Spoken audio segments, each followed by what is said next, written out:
Like, guys, just driven around in an absolute rat bag of a car going, pfft. Hello, welcome back to Car Chat TV. I'm Oliver, and in today's episode, I'm going to be changing the oil in an Audi Q5. It's a 2-litre diesel, and it's a 2011, so it's a Gen 1. First things first, though, I need to obviously get changed. Voila! Look at me. I'm a real-life mechanic. Do I look like a mechanic? Yeah, you do, yeah. It's good, isn't it? Now I'm changed, got my latex gloves on. First things first is I'm going to have to lift off the engine cover. Now, I've wiggled it a little bit, and sometimes I was a bit like, oh, I've got to be gentle, but I watched a few videos and people just kind of pop it off, and it sits off of 4 joints. So the oil filter just sits there. Can you see? I think that's like I can just use a spanner to get that off out of that little hole. It's a 32mm socket. Yeah. All right. So you can see that in there. I'm just going to drop a. Have I got it on there actually? That 32mm socket. Can you see it? Ah, you don't need to see it. Ah, there it is. It says it there. 32mm socket on there, and slowly try and get that oil filter off. I gave it a little bit. It was a little bit tight to begin with, and then it just kind of came free, which was good. So I'm just going to continue to turn. There we go. You can see it moving. Right, that looks like it's ready to come out. This is all done at engine operating temperature as well, so I'm feeling a bit of heat kick off there, but it's not too bad. Okay, let's take it out, put it. Ah, there we go. Okay, I've had a bit of a nightmare. Well, it's not even my fault. So this is the filter I bought off of GSF Parts, and online you type in your reg.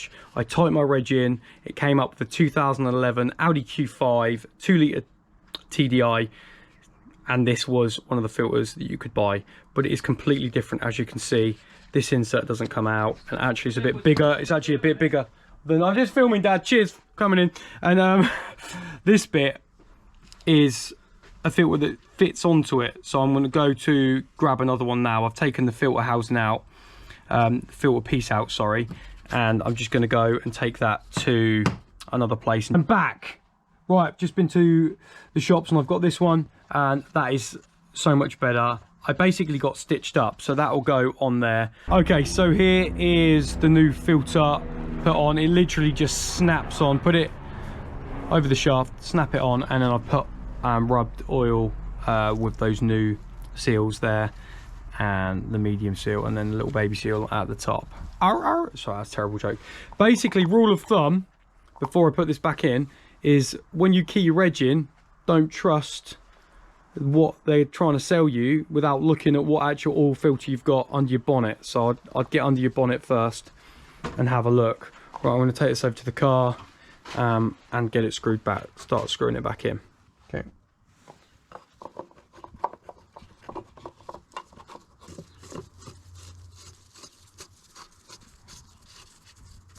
Okay.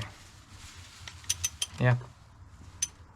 Okay, a little bit of an update. The oil change did not go how I thought it would. I went underneath the car, and literally there's these splash guards, loads of different types of screws. There was Torx screws in the front, and then there was normal screws, and then it was onto a neck splash guard which had some clips, and I just thought I couldn't get enough space. I jacked the car up, I put some jack stands underneath, and I just needed more space. I need to have a ramp or a pit.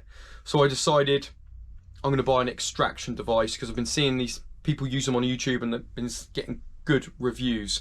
I can't believe, just as a design thing though, if you had splash guards underneath the car, surely they could design, not just Audi but other manufacturers, they could design like a flap, like a clip where you could get a section away from the splash guard just so you could get to the oil plug to take it out.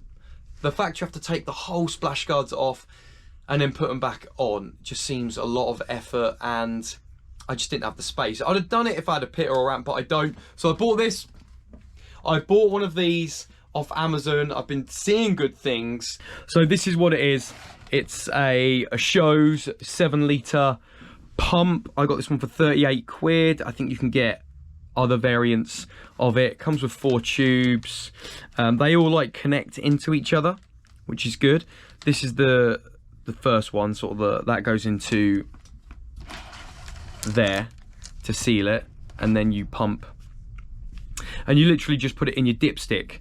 So one of these tubes, like this one, let's grab this one. You put that in your dipstick holder, which I'll show you in a minute when we try and do it later. Remove the dipstick cap and then just suck it out really, and then they all connect kind of into each other. Got the engine cover off again.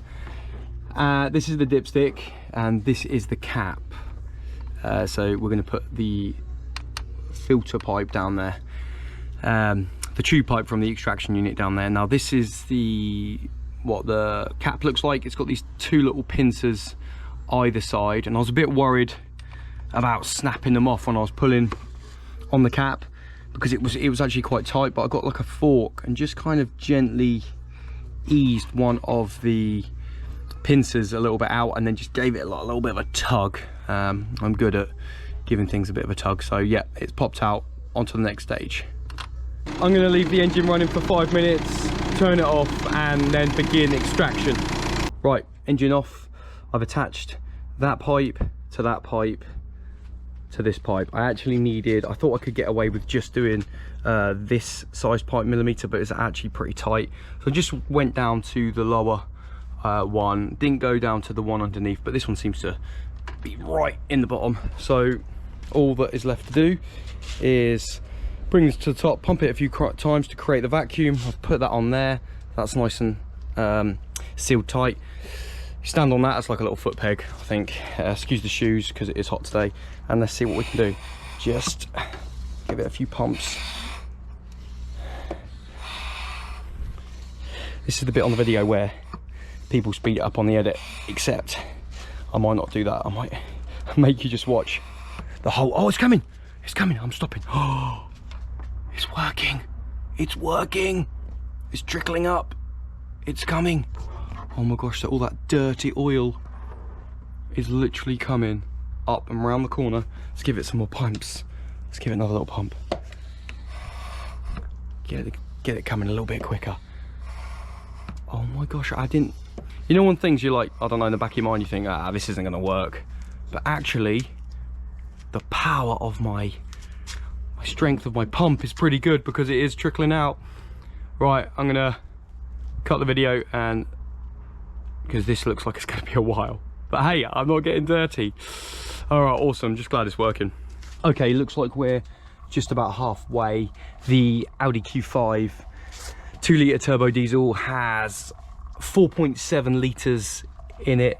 That says 3 litres there. I don't know if you can see that in the sunlight. So 3 litres, you can hear the trickle, right? Listen.